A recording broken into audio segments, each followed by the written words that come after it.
Video ini saya tujukan kepada Gen Z yang banyak tahu tentang internet, tentang segala macam, tapi pengalamannya sedikit. Maka saya bagikan pengalamannya di sini di channel By Nutrient tentang bagaimana cara beternak lebah dan apakah menguntungkan seperti yang direview oleh banyak channel-channel besar.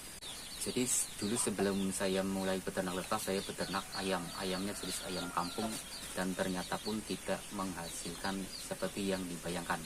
Karena ayam itu tergantung sekali pakannya dari pakan pabrik, termasuk dedak itu pun juga harus beli, dan tapi pakannya kalau beli ya tidak akan untung, bahkan rugi. Jadi kalau ingin ternak ayam kampung harusnya bisa bikin pakan sendiri yang dari produksi sendiri, bukan beli semua.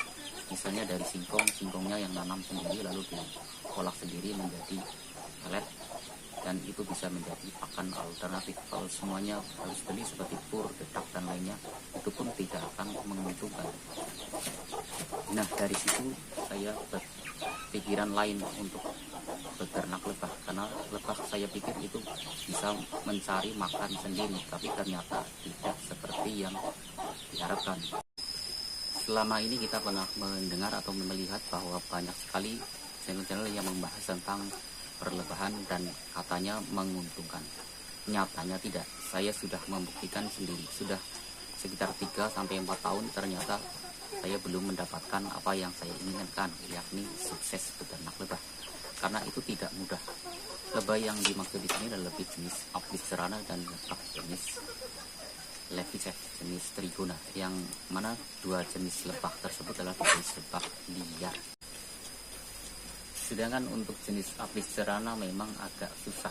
Dia sudah dapat kita dari mancing ataupun dari memindahkan di alam, ternyata kabur juga. Meskipun dikasih penyekap ratu atau pin extruder, kadang masih ada juga yang lolos dan kabur. Jadi yang paling aman untuk jenis Apis cerana adalah memancing, karena dia otomatis tetap di dalam kotaknya, dan kemudian kalau sudah dibawa pulang dikasih pin extruder dan amankan dari air hujan, semut dan predator yang lain, dan pasti akan menghasilkan dalam waktu minimal 2 bulan. Jika banyak bunga liar di pohon-pohon besar maka akan menghasilkan madu, tapi akan sebaliknya bila tidak ada pohon-pohon besar yang menghasilkan nektar banyak seperti mahoni, sengon dan kaliandra ataupun pohon kelapa, maka hasilnya pun tidak akan optimal seperti yang diharapkan juga. Jadi karakter lebah Apis cerana itu lebah yang gampang kabur dan mudah stres. Jadi dipindahkan malah pergi, memindahkan dari alam, dipotong sayapnya malah bolak-balik kabur, akhirnya malah amburadul. Setelah berjalan sekitar 3 tahun, ternyata ternak lebah pun tidak seperti yang direview oleh banyak channel-channel besar yang mengatakan bahwa hanya duduk diam lebahnya bekerja sendiri dan menghasilkan madu dan kita mendapatkan keuntungan atau cuan setiap bulannya. Ternyata tidak. Khusus lebah liar, lebah jenis Apis cerana dan juga Leviceff itu agak susah. Jadi dia tidak akan bisa menghasilkan madu yang banyak jika syarat dan ketentuannya tidak ada. Walaupun banyak lebahnya tapi sumber pakannya sedikit, maka tidak ada madunya. Begitu juga dengan jenis lebah Trigona, walaupun banyak koloninya tapi vegetasinya belum ada, maka hasilnya juga tidak maksimal. Jadi pertanyaannya adalah, apakah beternak lebah liar Apis cerana itu menguntungkan? Wah, pertanyaan yang bagus kan? Padahal saya sendiri yang nanya, dan ternyata tidak menguntungkan.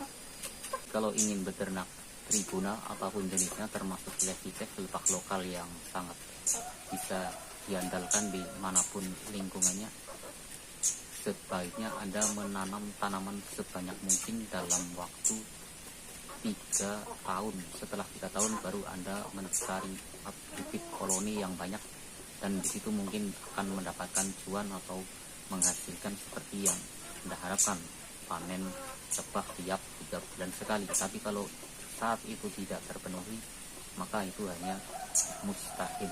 Karakter dari lebah Leviceff itu dia memang adaptif atau mudah beradaptasi di lingkungan baru, tapi dia juga tidak segampang yang Anda pikirkan.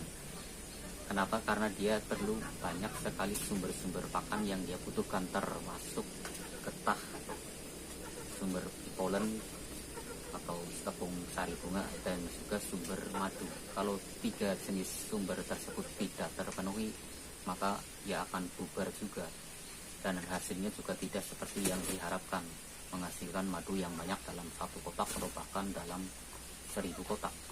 Kalau vegetasinya belum jadi, maka hasilnya pun tidak akan memuaskan.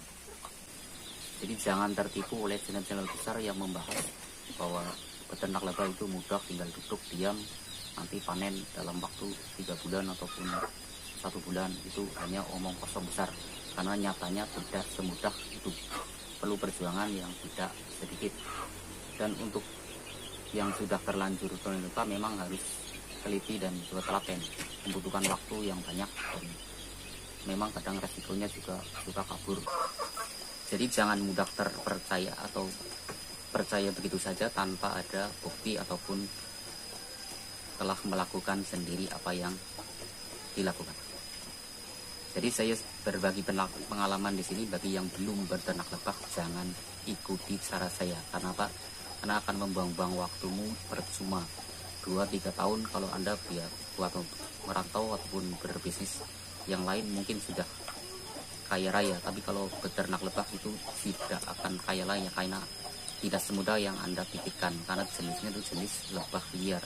Mungkin akan berbeda apabila menggunakan lebah jenis yang sudah diternak seperti melifera ataupun yang lainnya. Kegiatan rutin yang biasa dilakukan yaitu memindahkan, mengambil, memancing, dan lain sebagainya. Itu adalah kegiatan rutin untuk beternak lebah, khususnya lebah liar. Mancing dapat dipetakan di dekat rumah, nanti panen, itu enggak seperti itu. Ternyata enggak gampang seperti yang direview oleh berbagai macam channel besar.